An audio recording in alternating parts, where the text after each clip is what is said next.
মায়ের পরিশ্রমে অল্প অল্প করে জমানো টাকা যেই ব্যাংকটি আমার হাতে দেখতেছেন, আমি সেটা এখন ভাঙতে চাচ্ছি। আর কেন বা ভাঙতে চাচ্ছি সেটা দেখুন। আসলে যার টাকা নেই তার কোনো মূল্য নেই, এমন একটি পরিস্থিতির শিকার হয়েছে যার কারণে ব্যাংকটি আমি ভাঙতে বাধ্য হয়েছি। আর ব্যাংকটিতে কত টাকা হলো, কেনই বা ব্যাংকটি ভাঙলাম, জানতে ভিডিওটি দেখতে থাকুন।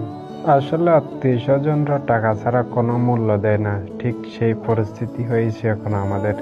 আত্মীয় স্বজন, আমার এক খুব কাছের আত্মীয় আমাদের কাছে কিছু টাকা পাবে, আর সেই টাকা পরিশোধ করার জন্য আমি প্রায় 1 বছর ধরে অল্প অল্প করে টাকা জমিয়েছি, কিন্তু সেই টাকার মধ্যে ছিল প্রায় 10,000 টাকা শর্ট, অর্থাৎ 10,000 টাকা কম ছিল, আরো 10,000 টাকার প্রয়োজন। আর এমত অবস্থায় আমার মা বলে আমার থেকে একটা মাটির ব্যাংক রয়েছে, সেটিতে ভেঙে দেখতে পারাস।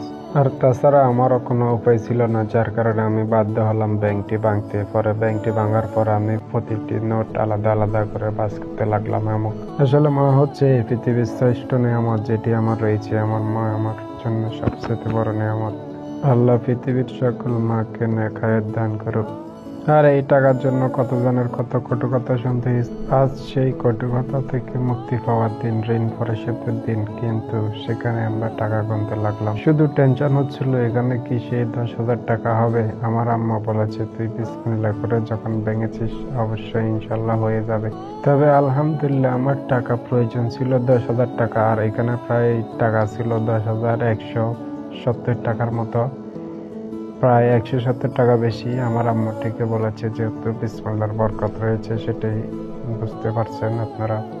আমার লাইফে সবচেয়ে বড় ঋণ ছিল এটি, যেটি আমার মায়ের দোয়ায় পরিশোধ করলাম। আলহামদুলিল্লাহ, আলহামদুলিল্লাহ, আলহামদুলিল্লাহ।